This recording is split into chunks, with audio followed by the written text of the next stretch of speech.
Ariane would do well with her cousins protecting her, though Obera is the least predictable of your girls. Do you know what Sarala is doing in Old Town? She has been gone for months. Oberyn laughed, causing Ashura to turn so that she faced him. You wouldn't believe me if I told you. Oh. She is training at the Citadel. She what? She laughed in disbelief. That's madness.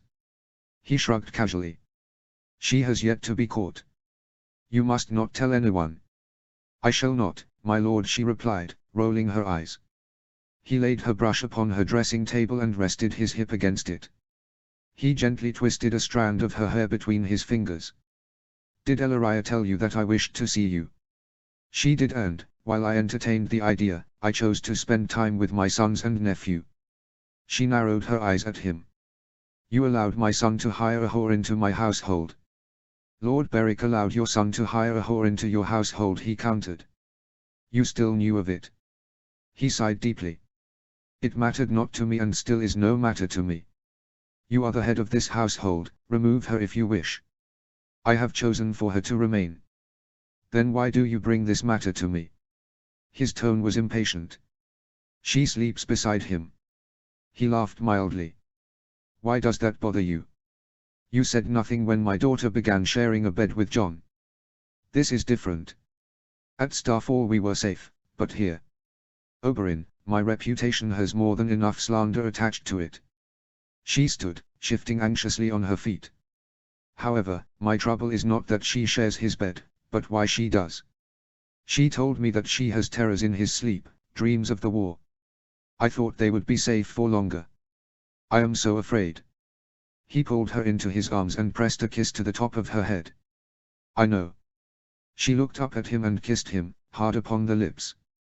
She sighed as he returned her kiss and pulled her close. She lost herself in his touch, forgetting everything as he drew her to the bed. Later, they lay sprawled across her bed, relaxing from the stresses of the day. How are you feeling? He asked as he twirled a tendril of her hair between his fingers. Relaxed, until I begin think again, she sighed. Do you want to attend Ariane's welcoming feast with me? I don't truly wish to leave this bed. However, as her principal lady in waiting, and as your friend, I suppose I will. He pressed a soft kiss to her lips. Thank you. We should both dress, the dinner begins soon. She groaned, annoyed. How soon? I have no notion of what I shall wear. You could wear the gown you were wearing when I entered the room. That. But it's so plain. Why does that matter?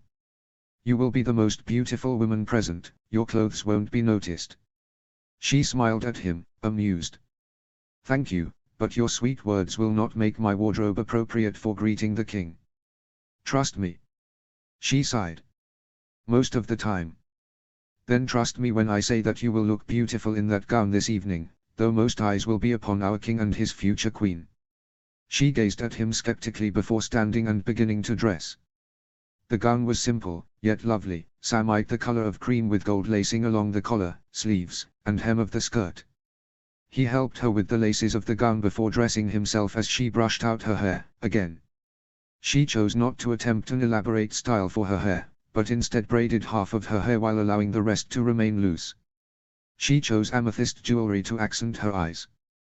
When they were finished, they left her rooms. She found that her children had returned, except for John, as they were gathered in the common room, talking as they shared a light meal of bread, cheese, fish, and olives. She kissed each of them before leaving the rooms with Oberyn. They made their way toward Maegor's Holdfast, and the Queen's dining room, where the dinner was being held. Ashura felt an uneasy sensation of familiarity as she walked with Oberyn. They had walked these paths together before, long ago. She had been so busy earlier in the day that she had been able to ignore the memories. Now, she felt the echoes of her past everywhere she looked. She recalled the places where Princess Elia had whispered to her of her pregnancies, so excited and yet so anxious. She remembered Rhaenys, like a phantom, running after the cats who roamed the halls. She remembered Queen Rolla, Prince Rhaegar, and Prince Viserys, once so full of life. Viserys would carry Rhaenys through the halls, telling her of the heroes of their family. Rolla would watch her sons and grandchildren with anxious smiles. They walked outside, along the well-manicured garden paths toward the holdfast. She saw the place where she had wept with Elia, just before she was returned to Dawn. A ghost of memory, the embrace of her friend, as Ashura recalled the fear and worry over her pregnancy. She recalled the last glimpses she ever had of Arthur and Elia as she entered the carriage which would return her to Starfall. Ashura brought her sleeve to her face and dried her tears on the cloth. She hated